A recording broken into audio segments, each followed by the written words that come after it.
ಈ ದೇಶವನ್ನ ಸ್ವತಂತ್ರ ತಂದ ನಂತರ ಈ ದೇಶದ ಸ್ಟ್ರಕ್ಚರ್ ಅನ್ನ ಇವತ್ತೇನಿದೆಯಲ್ಲ ಬೇಸಿಕ್ ಸ್ಟ್ರಕ್ಚರ್ ಈ ದೇಶದಲ್ಲಿ ಅದನ್ನ ಹುಟ್ಟು ಹಾಕಿದವರು ಕಾಂಗ್ರೆಸ್ ವಿನ ಅದಕ್ಕೆ ಒಂದು ಎಳ್ಳಷ್ಟು ಸೇರ್ಸಕ್ಕೆ ಇವ್ರ ಹತ್ರ ಆಗ್ಲಿಲ್ಲ. ಇವರು ಸೇರಿಸಿದ್ದಿದ್ರೆ ಒಂದಿಷ್ಟು ಡಾಟಾ ಫ್ರೀ, ಒಂದಿಷ್ಟು ಸೋಷಿಯಲ್ ಮೀಡಿಯಾ ಸುಳ್ಳು ಹೇಳೋದಕ್ಕೆ ಫ್ರೀ,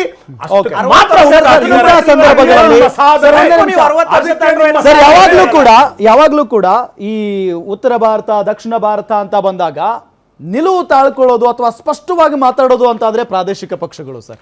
ಈಗ ಫಾರ್ ಎಕ್ಸಾಂಪಲ್ ಈ ಒಂದು ವಿಚಾರಕ್ಕೆ ತೆಗೆದುಕೊಳ್ಳೋಣ, ಆಲ್ಮೋಸ್ಟ್ ಆಂಧ್ರ ತಮಿಳುನಾಡು ಪ್ರಾದೇಶಿಕ ಪಕ್ಷಗಳು ಇದನ್ನ ವಿರೋಧ ವ್ಯಕ್ತಪಡಿಸ್ತಾ ಇದ್ದಾವೆ. ಜೊತೆಗೆ ಕುಮಾರಸ್ವಾಮಿ ಅವರು ಅಥವಾ JDS ಪಕ್ಷ ಬಿಜೆಪಿಯೊಂದಿಗೆ ಈಗ ಮೈತ್ರಿ ಮಾಡ್ಕೊಂಡಿದೆ ಅನ್ನೋ ಕಾರಣಕ್ಕೆ ಇದನ್ನು ಒಪ್ಕೊಳ್ತಾ ಇದೆಯಾ ಅನ್ನೋ ಪ್ರಶ್ನೆ ಇದೆ. ನೋಡಿ ಸರ್, ಈ ದೇಶದಲ್ಲಿ ಅಭಿವೃದ್ಧಿ ಆಗಬೇಕಾಯ್ತು, ಸಮಗ್ರ ದೇಶ ಭಾರತ ದೇಶ ಅಭಿವೃದ್ಧಿ ಆಗಬೇಕು ಹೊರತು ಎಲ್ಲೋ ಒಂದ್ ಕಡೆ ಹಿನ್ನೆಲೆ ಆಗ್ಬಾರ್ದು. ಇವತ್ತು ನಾವು ಸಮಗ್ರ ಅಭಿವೃದ್ಧಿ ಆಗ್ಬೇಕನ್ನೋ ಒಂದೇ ಕಾರಣಕ್ಕೆ ನಾವು ಎಂಡೆ ಮಾಡ್ಕೊಂಡಿದ್ವಿ. ಇವತ್ತು ಕರ್ನಾಟಕ ಬಲಿ ಕೊಡ್ತೀವಿ ಅಂತ ಇದ್ದಲ್ಲ, ಇವತ್ತು ಕರ್ನಾಟಕದಲ್ಲಿ ಕಾಂಗ್ರೆಸ್ ಎಷ್ಟು MP ಇದ್ದಾರೆ, ಬಿಜೆಪಿ MP ಎಷ್ಟಿದ್ದಾರೆ, JDS MP ಎಷ್ಟಿದ್ದಾರೆ, ಇಲ್ಲಿ ನಂಬರ್ ಒಂದ್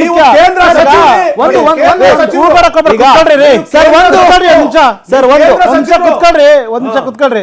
ಇವತ್ತು ಇವ್ರು ಏನ್ ಹೇಳ್ತಾ ಇದ್ದಾರೆ, ಇವತ್ತು ಏನೋ ವಿಸ್ತರಣೆ ಆಗಿದ ತಕ್ಷಣ ಕಾಂಗ್ರೆಸ್ ಸರ್ವನಾಶ ಆಗೋಗುತ್ತೆ ಅನ್ನೋ ಭಯದ ವಾತಾವರಣ ಎದ್ದು ಕಾಣಿಸ್ತಾ ಇದೆ. ಕಾಂಗ್ರೆಸ್ ಸರ್ಕಾರದಿಂದ ಕಾಣಿಸ್ತಾ ಇದೆ, ಸಾಧ್ಯ ಇಲ್ಲ. ಇವತ್ತು ಕಾಂಗ್ರೆಸ್ ಸರ್ಕಾರದಿಂದ ಕಾಣಿಸ್ತಾ ಇರೋದು ಇಷ್ಟೇ. 17 ಸೀಟ್ ಇರೋದು ನಿಮ್ದು. ಮಾತಾಡಕ್ ಬಿಡ್ತೀರಾ ಇಲ್ಲ? ನೀವು ಮಾತಾಡ ಸರ್ವನಾಶ ಒಂದ್ ನಿಮಿಷ ಕೇಳ್ರಿ, ನೀವು ಮಾತಾಡಕ್ ಬಿಟ್ಟಲ್ಲ ಕೇಳಿ. ಮತ್ತೆ ನಿಮ್ಮ ಭಯ ತೋರಿಸ್ತಾ ಇದೆಯಲ್ಲ, ಭಯದ ತೋರಿಸ್ತಾ ಇದೆಯಲ್ಲ, ನಿಮ್ಮ ಭಯದ ಮಾತುಗಳು ಇವೆಲ್ಲ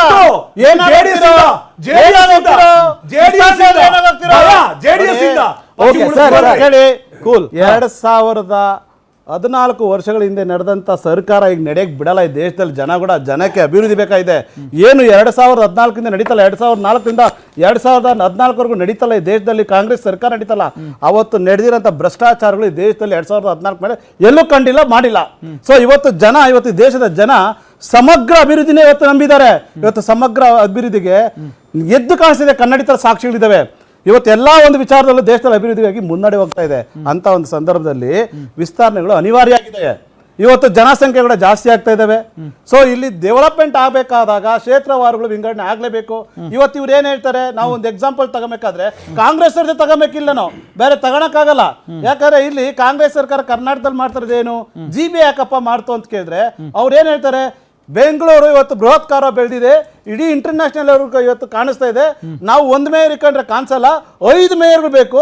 ಕೆಂಪೇಗೌಡರು ಕಟ್ಟಿದಂತ ಬೆಂಗಳೂರನ್ನ 5 ಭಾಗ ಮಾಡಿ ನಾವು ಡೆವಲಪ್ಮೆಂಟ್ ಮಾಡ್ತೀವಿ, ಗ್ರೇಟ್ ಬೆಂಗಳೂರು ಮಾಡ್ತೀವಿ ಅಂತ ಒಂದು ಸಂದೇಶ ಕೊಟ್ರಲ್ಲ ಈ 7 ಕೋಟಿ ಜನಕ್ಕೆ.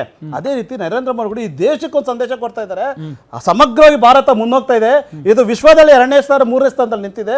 ನಾವು 1ನೇ ಸ್ಥಾನಕ್ಕೆ ಹೋಗ್ಬೇಕಂದ್ರೆ ಸಮಗ್ರ ಅಭಿವೃದ್ಧಿ ಆಗಲೇಬೇಕು. ಅಭಿವೃದ್ಧಿ ಆಗೋ ಜಾಗ ಪ್ರಾದೇಶಿಕ ಪಕ್ಷಗಳು ಕೈ ಜೋಡಿಸಬೇಕಾಗುತ್ತೆ. ಯಾರ್ದೋ ಒಬ್ಬರ ಒಂದು ಪಕ್ಷದ ವಿಚಾರವಾಗಿ ಇಲ್ಲ, ಇದು ಇಡೀ ದೇಶದ ವಿಚಾರವಾಗಿ. ಇವತ್ತೇನು ದಕ್ಷಿಣ ಭಾರತದಲ್ಲಿ ಏನು ಮಾಡೇ ಇಲ್ಲ, ಅಲ್ಲಿ ಏನು ವಿಸ್ತರಣೆಗಳು ಮಾಡೇ ಇಲ್ಲ, ಉತ್ತರ ಭಾರತದಲ್ಲೇ ಮಾಡ್ತಾ ಇದೀವಿ ಅಂದಾಗ ನಾವು ಅದನ್ನ ಕೇಳ್ಬೋದು. ನಿಮ್ ಬಾಯಿಂದ ಅಂಕಿ ಅಂಶಗಳನ್ನ ಹೇಳ್ಬಿಡ್ತೀರಾ ಸರ್? ನೋಡಿ, ಯಾವ ರಾಜ್ಯಕ್ಕೆ ಎಷ್ಟೆಷ್ಟು ಬರ್ಬೋದು ಆ ವಿಚಾರ ಬಂದಾಗ ಕರ್ನಾಟಕದೇ ಹೇಳಿ. ಕರ್ನಾಟಕದಲ್ಲಿ 28 ಕ್ಷೇತ್ರಗಳಿದ್ವು, ಇದಾವೆ. ಇವತ್ತು ಅದನ್ನ 42ಗೆ ಹೋಗ್ತಾ ಇದಾವೆ. ಸೊ ಇದು ಕರ್ನಾಟಕಕ್ಕೆ ಲಾಭ ಅಲ್ವಾ? 42 ಜನ MP ಈಗ 42 140 ಅನ್ನೋ ಒಂದು ಪ್ರಶ್ನೆನೂ ಬರುತ್ತೆ. ಉತ್ತರ ಪ್ರದೇಶ 140 ಹೋಗುತ್ತೆ. ನೀವು 42 ಜನ ಇಟ್ಕೊಂಡು 140 ಜನರು ಕರ್ನಾಟಕದಲ್ಲಿ ನಡೀತಾ ಇದೆ ನಿಮ್ಮ ಪ್ರಶ್ನೆ. ಎಲ್ಲರೂ ಕೂಡ ಈಗ ನಾವೇನ್ ಹೇಳ್ತಾ ಇದೀವಿ, ರಾಜಕೀಯವಾಗಿ ಒಂದು ಅಭಿವೃದ್ಧಿ ವಿಚಾರಕ್ಕೆ ಅಂತ ಬಂದಾಗ ಕರ್ನಾಟಕಕ್ಕೆ ಕಡಿಮೆ ಪ್ರಾತಿನಿಧ್ಯ ಸಿಗಲ್ವಾ? ದಕ್ಷಿಣ ಭಾರತಕ್ಕೆ ಕಡಿಮೆ ಪ್ರಾತಿನಿಧ್ಯ ಸಿಗಲ್ವಾ? ವಿಚಾರದಲ್ಲಿ ಹೆಂಗಿದೆ ಅಂದ್ರೆ ಕರ್ನಾಟಕ ಒಂದೇ, ಇದು ಒಕ್ಕೂಟ ವ್ಯವಸ್ಥೆಯಲ್ಲಿರುವಂತ ದೇಶ. ಸೊ ಕರ್ನಾಟಕದಲ್ಲಿ 28 42 ಕರ್ನಾಟಕ ಇದ್ದಾಗ, ಅದೇ ರೀತಿ ತಮಿಳುನಾಡಲ್ಲಿ 39 ಇದೆ, ಇದು 59ಕ್ಕೆ ವಿಸ್ತರಣೆ ಆಗ್ತಾ ಇದೆ. ಅದೇ ರೀತಿ ತೆಲಂಗಾಣದಲ್ಲಿ 17 ಇದೆ, ಅದು 26ಕ್ಕೆ ವಿಸ್ತರಣೆ ಆಗ್ತಾ ಇದೆ. ಅದೇ ರೀತಿ ಕೇರಳದಲ್ಲಿ 20 ಇದೆ, ಅದು 30ಕ್ಕೆ ವಿಸ್ತರಣೆ ಆಗ್ತಾ ಇದೆ. ಅದೇ ರೀತಿ ಆಂಧ್ರದಲ್ಲಿ 25 ಇದೆ, ಅದು 37ಕ್ಕೆ ವಿಸ್ತರಣೆ ಆಗ್ತಿದೆ. ಇದು ದಕ್ಷಿಣ ಭಾರತ. ಅಂದ್ರೆ ಉತ್ತರ ಭಾರತದ ಪಂಜಾಬ್ ಅಲ್ಲಿ 13 ಇದೆ, 20 ವಿಸ್ತರಣೆ ಆಗ್ತಾ ಇದೆ. ಹರಿಯಾಣದಲ್ಲಿ 10 ಇದೆ, 15ಕ್ಕೆ ವಿಸ್ತರಣೆ ಆಗ್ತಾ ಇದೆ. ದೆಹಲಿಯಲ್ಲಿ 7 ಇದೆ, 11ಕ್ಕೆ ವಿಸ್ತರಣೆ ಆಗ್ತಾ ಇದೆ. ಉತ್ತರಾಖಂಡದಲ್ಲಿ 5 ಇದೆ, 8ಕ್ಕೆ ವಿಸ್ತರಣೆ ಆಗ್ತಾ ಇದೆ. ಹಿಮಾಚಲ ಪ್ರದೇಶದಲ್ಲಿ 4 ಇದೆ, 6ಕ್ಕೆ ವಿಸ್ತರಣೆ ಆಗ್ತಾ ಇದೆ. ಜಮ್ಮು ಕಾಶ್ಮೀರದಲ್ಲಿ 5 ಇದೆ, 8ಕ್ಕೆ ವಿಸ್ತರಣೆ ಆಗ್ತಾ ಇದೆ. ಉತ್ತರ ಪ್ರದೇಶದಲ್ಲಿ 80 ಇದೆ, 120ಕ್ಕೆ ವಿಸ್ತರಣೆ ಆಗ್ತಾ ಇದೆ. ಅದೇ ರೀತಿ ಬಿಹಾರಲ್ಲಿ 40 ಇದೆ, 60ಕ್ಕೆ ವಿಸ್ತರಣೆ ಆಗ್ತಾ ಇದೆ. ರಾಜಸ್ಥಾನದಲ್ಲಿ 25 ಇದೆ, 38ಕ್ಕೆ ವಿಸ್ತರಣೆ ಆಗ್ತಾ ಇದೆ. ಮಹಾರಾಷ್ಟ್ರ 48 ಇದೆ, 72 ವಿಸ್ತರಣೆ ಆಗ್ತಾ ಇದೆ. ಗುಜರಾತ್ ಅಲ್ಲಿ ನೀವು total 29 ಹೇಳಿ, 39 ವಿಸ್ತರಣೆ ಆಗ್ತಾ ಇದೆ. South ಗೆ ಹೇಳಿ, ಮಧ್ಯಪ್ರದೇಶದಲ್ಲಿ 29 40 ಯಾವ ಆಧಾರ? ಒಂದು ನಿಮಿಷ. ಒಬ್ಬ ದೇಶದ ಛತ್ತೀಸ್ಗಢದಲ್ಲಿ ಹೇಳಿ. ಛತ್ತೀಸ್ಗಢ ದಕ್ಷಿಣ ಭಾರತಕ್ಕೆ ಅನ್ಯಾಯ ಆಗ್ತಾ ಇದೆ ಅಂತ. ಕಾಂಗ್ರೆಸ್ ಸರ್ಕಾರ ಆಗಿ ನಮ್ಮ ದೇಶ ಮಟ್ಟಕ್ಕಾಗಿದ್ದು. ಒಂದು ನಿಮಿಷ. ಛತ್ತೀಸ್ಗಢ 17 ಇದೆ, 11 ಇದೆ, 17 ವಿಸ್ತಾರ ಆಗ್ತಿದೆ. ಪಶ್ಚಿಮ ಬಂಗಾಳ 42 ಇದೆ, 63 ಆಗ್ತಾ ಇದೆ. ಒಡಿಶಾದಲ್ಲಿ 21 32 ಆಗ್ತಾ ಇದೆ. ಜಾರ್ಖಂಡ್ 14 ಇದೆ, 21 ಆಗ್ತಾ ಇದೆ. ಅಸ್ಸಾಮಲ್ಲಿ 14 ಇದೆ, 21 ಆಗ್ತಿದೆ.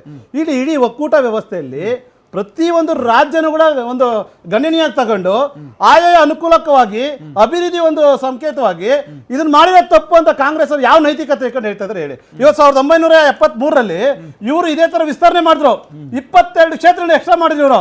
ಅವತ್ತು ಯಾರ ಮನವಿ ಕೇಳಿದ್ರು ಈ ದೇಶದಲ್ಲಿ? ಯಾರು ಕೇಳಿದ್ರು ಇವ್ರನ್ನ? ಅಂದ್ರೆ ಇವ್ರ ಸರ್ಕಾರ ಬಂದಾಗ ಮಾಡಿತ್ತಲ್ಲ ಸರಿ ಅಂತ ನಾವು ಒಪ್ಕೊಬೇಕು, ಇವ್ರ ದೌರ್ಜನ್ಯ ಒಪ್ಕೊಬೇಕು, ಇವ್ರ ದಬ್ಬಾಳಿಕೆ ಒಪ್ಕೊಬೇಕು. ನಾವು ಮಾಡಿದ್ರೆ ಅಭಿವೃದ್ಧಿ ವಿರೋಧ, ಇವ್ರು ಮಾಡಿದ್ರೆ ಅಭಿವೃದ್ಧಿ. ಇವತ್ತು ಕೂಡ ಸರ್ಕಾರ ಇವತ್ತು ಗ್ಯಾರಂಟಿಗಳನ್ನ ತಂದು ಮೂರ್ಖರು ಮಾಡಿದಂತ ರಾಜ್ಯ ಜನನ 5 ಗ್ಯಾರಂಟಿಗಳ ಸಮರ್ಥನ ಕೈ ಬಿಡಿ ಅಂತ ಕೇಳ್ಕೊಂತ ಇದ್ದಾರೆ. ಯುವ ನಿಧಿನ ನಿಷೇಧ ಮಾಡ್ಬಿಟ್ಟಿದ್ದಾರೆ ಇವತ್ತು. ಗ್ಯಾರಂಟಿ ಯೋಜನೆಗಳ ಬಗ್ಗೆ ಮುಂಚೆ ಮಾತಾಡೋದಕ್ಕೆ ನಿಮ್ಗೊಂದು ನೈತಿಕತೆ ಇತ್ತು, ಈಗಿಲ್ಲ ಸರ್. ಅಲ್ಲ ಇವತ್ತು ಈಗಿಲ್ಲ. ಒಂದು ನಿಮಿಷ, ನೀವೆಲ್ಲೆಲ್ಲಿ ಚುನಾವಣೆ ಮಾಡ್ತಿದ್ದೀರೋ ಅಲ್ಲಿ ಗ್ಯಾರಂಟಿ ನಮಗಿಂತ ಯೋಜನೆ- ಜಾಸ್ತಿ ಗ್ಯಾರಂಟಿ ಗ್ಯಾರಂಟಿ ಯೋಜನೆ ಕೂಡ ಪರಿಸ್ಥಿತಿ ನಿರ್ಮಾಣ ಮಾಡ್ತಾರೆ ಅವರು. ಗ್ಯಾರಂಟಿ ಆ ವಿರೋಧ ಮಾಡ್ತಾರೆ. ವಿರೋಧ ಮಾಡ್ತಾ ಇದ್ರೆ ನಿಮ್ಮ ನಿಲುವಿಗೆ ಆಯ್ತು, ನೀವು ಒಂದು ನಿಮಿಷ, ಬದ್ಧರಾಗಿರ್ಬೇಕಾಗಿತ್ತು. ಅದಂತೆ ಹೇಳ್ಬಿಟ್ಟು ನಿಮ್ಮ ಕಾಂಗ್ರೆಸ್ ಪ್ರಶ್ನೆ ಇಷ್ಟೇ ಸರ್. ಇದಕ್ಕೊಂದು ನಿಮಿಷ ಉತ್ತರ. ಇದೇ ಗ್ಯಾರಂಟಿಗಳು ಹಿಮಾಚಲ ಪ್ರದೇಶದಲ್ಲಿ ತಂದಿದ್ರು, ಅಲ್ಲಿ ಕಾಂಗ್ರೆಸ್ ಗವರ್ಮೆಂಟ್ ಇತ್ತು, ಅಲ್ಲಿನ ಮುಖ್ಯಮಂತ್ರಿ ಏನ್ ಬಂದು ಹೇಳಿದ್ರು. ಅದೇ ರೀತಿ ತೆಲಂಗಾಣದಲ್ಲಿ ಇದೇ ಗ್ಯಾರಂಟಿ ತಂದ್ರು, ಅಲ್ಲಿನ ಮುಖ್ಯಮಂತ್ರಿಗಳು ಏನು ಅದನ್ನ ಯಾಕೆ copy ಮಾಡ್ತಾ ಇದ್ದೀರಿ? ಅದನ್ನ ಯಾಕೆ copy ಮಾಡ್ತಾ ಇದ್ದೀರಿ? ಆ ಮುಖ್ಯಮಂತ್ರಿ ಹಿಮಾಚಲ ಪ್ರದೇಶದ ಮುಖ್ಯಮಂತ್ರಿ ಈ ಗ್ಯಾರಂಟಿ ಇವತ್ತು ರಾಜ್ಯದ ಮುಖ್ಯಮಂತ್ರಿ ಉಪಮುಖ್ಯಮಂತ್ರಿ ಇವತ್ತು ಸಮರ್ಥ ಗ್ಯಾರಂಟಿ ಕೈ ಬಿಡಿ. ಇವತ್ತು ಯುವ ನಿಧಿನ ನಿಷೇಧನೆ ಮಾಡ್ಬಿಟ್ಟು ಯುವ ನಿಧಿನ ಈ ಗ್ಯಾರಂಟಿ ನಿಷೇಧನೆ ಮಾಡ್ಬಿಟ್ರಿ. ಇವತ್ತು 5,000 ಕೋಟಿ ಲೂಟಿ ಮಾಡ್ಬಿಟ್ರಿ. ಇವತ್ತು ಮಹಿಳಾ ಶಕ್ತಿ ಈ ರೀತಿಯ ಗ್ಯಾರಂಟಿ ತಂದು ಇವತ್ತು ಸರ್ಕಾರ 7 ಕೋಟಿ ಜನ ಮೋಸ ಮಾಡಿದೆ. ಇವತ್ತು 7 ಕೋಟಿ ಜನ ಮೋಸ ಮಾಡಿ ಸರ್ಕಾರ ಅಂದ್ರೆ ಕಾಂಗ್ರೆಸ್ ಸರ್ಕಾರ. ಇವತ್ತು ನೀವು 3 ವರ್ಷದಲ್ಲಿ ಸೂಪರ್ ಟ್ಯಾಕ್ಸ್ 60,000 ಕೋಟಿ ನೋಡಿ. ಇವ್ರೊಂದ್ ಕಡೆ ಹೇಳ್ತಾರೆ, ಇವ್ರೊಂದ್ ಕಡೆ ಹೇಳ್ತಾರೆ, ಮುನೀರ್ ಕೇಳಿ ಒಂದು ನಿಮಿಷ ಕೇಳಿ. ಇವ್ರು ಹೇಳ್ತಾರೆ ಇವತ್ತು GST CST ಜಾಸ್ತಿ ಮಾಡ್ಬಿಟ್ರು ಅಂತ ಹೇಳ್ಬಿಟ್ರು. ಒಂದೇ ಸತಿ ಜಾಸ್ತಿ ಆದಾಗ ಜನವರಿ ಆಯ್ತು ಅಂತ ಹೇಳಿ ಇವರೇ ಕೂಗಾಡಿದ್ರು. ಅದೇ GST CST ಕಡಿಮೆ ಮಾಡಿದ್ರು. ಒಂದು ಕಡಿಮೆ ಮಾಡ್ಬಿಟ್ರು ಅಂತ ಕೂಗಾಡಿದ್ರು. ಕಡಿಮೆ ಮಾಡಿದ ಸಂದರ್ಭನ ಎನ್ಕೇಜ್ ಮಾಡ್ಕೊಂಡು ತುಪ್ಪದ ಬೆಲೆ 90 ರೂಪಾಯಿ ಜಾಸ್ತಿ ಮಾಡ್ತಿರ್ರಿ. ನೀವು ರಾಜ್ಯದ ಜನ ಯಾವ ರೀತಿ ಕೊಲ್ಲೆ ಹೊಡಿತಾ ಇದ್ರಿ? ಸೂಪರ್ ಟ್ಯಾಕ್ಸ್ ಹಾಕಿ 60,000 ಕೋಟಿ ಲೂಟಿ ಮಾಡಿದ್ರಿ ನೀವು. ಇವತ್ತು